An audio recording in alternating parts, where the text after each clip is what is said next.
तो अब आपको बलिया की बांसडीह सीट के पिछले यानी कि 2017 के नतीजों के बारे में जानकारी देते हैं, जिससे आपको इस सीट के सियासी समीकरण के बारे में जानकारी मिलेगी। 2017 में बलिया की बांसडीह विधानसभा सीट पर करीब 52% मतदान हुआ था और सपा से राम गोविंद चौधरी सीट से विधायक बने, जिन्होंने निर्दलीय उम्मीदवार केतकी सिंह को चुनाव में हराया था।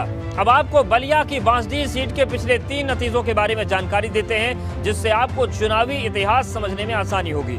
2007 में बलिया की बांसडीह सीट से बसपा के शिव शंकर चौहान ने जीत दर्ज की। वहीं 2012 में इस सीट पर सपा से राम गोविंद चौधरी ने कब्जा जमाया और प्रचंड मोदी लहर के बावजूद 2017 में एक बार फिर से सपा के राम गोविंद चौधरी जीते। साफ है कि राम गोविंद चौधरी का रसूख इस सीट पर काफी मजबूत है। वहीं भाजपा भी इस सीट पर 2022 में मजबूत दावेदारी पेश कर रही है। तो ये हमने आपको चुनावी इतिहास दिखाया। अब आपको बलिया की बांसडीह विधानसभा सीट के उन तमाम बड़े चेहरों से परिचित करवाने का वक्त है, जो 2022 के रण में अपनी मजबूत दावेदारी पेश कर रहे हैं। और इसमें पहला नंबर आता है विधानसभा के नेता प्रतिपक्ष और सपा विधायक राम गोविंद चौधरी का। दूसरे नंबर पर केतकी सिंह है, जो कि 2017 विधानसभा चुनाव की रनर अप रही।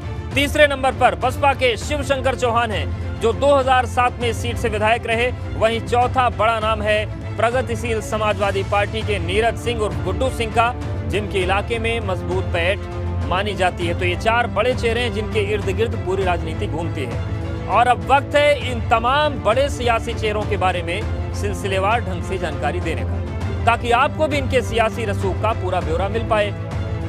तो बलिया की बांसडीह सीट पर पहला बड़ा चेहरा है सपा के राम गोविंद चौधरी। राम गोविंद चौधरी 2012 और 2017 में लगातार इस सीट से विधायक हैं। 2002 में भी सपा के समर्थन से इस सीट पर विधायक रहे हैं। विधानसभा में नेता प्रतिपक्ष हैं और इलाके में बड़ा सियासी रसूख रखते हैं। 2022 के लिए भी राम गोविंद चौधरी की दावेदारी सबसे मजबूत नजर आ रही है। वहीं बलिया की अब बात करते हैं तो बांसडीह सीट विधानसभा के दूसरे बड़े चेहरे के बारे में आपको बताते हैं, जो भाजपा के टिकट पर अपनी दावेदारी पेश कर रही है और इलाके का बड़ा सियासी चेहरा है। नाम है केतकी सिंह। केतकी सिंह 2017 विधानसभा चुनाव में निर्दलीय रनर अप रही। भाजपा से टिकट कटने की वजह से ये निर्दलीय चुनाव लड़ गई थी। 2012 में भाजपा ने इन्हें उम्मीदवार बनाया था और तब भी ये रनर अप ही रही थी। दोनों बार इन्हें राम गोविंद चौधरी ने चुनाव हराया था। ये तो दूसरा बड़ा चेहरा। अब तीसरे बड़े चेहरे के बारे में आपको जानकारी देते हैं। तो बलिया की बांसडीह विधानसभा सीट के तीसरे बड़े चेहरे की बात करें तो ये हैं शिव शंकर चौहान। शिव शंकर चौहान 2007 में बसपा से इस सीट पर विधायक रहे। इन्होंने राम गोविंद चौधरी को चुनाव हराया। बसपा छोड़कर भाजपा में शामिल हो चुके हैं।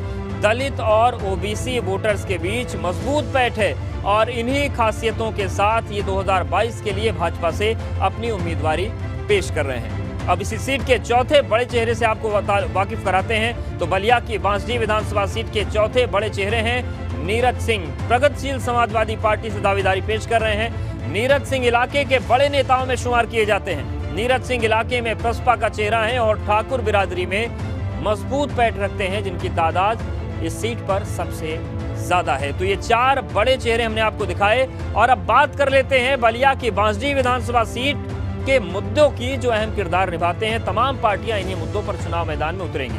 बलिया की बांसडीह सीट का पहला बड़ा मुद्दा है कटान से होने वाला नुकसान, जो इस साल लोगों के लिए परेशानी का सबब हर साल ही बन जाता है। दूसरा बड़ा मुद्दा है भारी बारिश, इसकी वजह से फसल की बुआई पर असर पड़ता है। वहीं तीसरा बड़ा मुद्दा है टूटी हुई सड़कें, जो आए दिन हादसों को दावत देती हैं और ये बड़ा मसला चुनाव में बनता है। तो बांसडीह से सपा विधायक और नेता प्रतिपक्ष राम गोविंद चौधरी का आरोप है कि वो इलाके का विकास चाहते हैं, लेकिन उन्हें सरकार से मदद नहीं। वहीं 2017 की रनर अप केतकी सिंह का आरोप है कि कोरोना काल में राम गोविंद चौधरी इलाके में झांकने तक नहीं आए। यहाँ पर हालात क्या हैं ये देखने नहीं है। 262 रोडें मैंने 171 करोड़ से जो पूर्व में बनाई है यहाँ पटल पर हैं, कोई देखना चाहे तो मैंने लिस्ट भी दे दी है। CSC PSC का निर्माण कराया। मरात सैया शिशु कल्याण केंद्र 50 सैयों का पूर्ण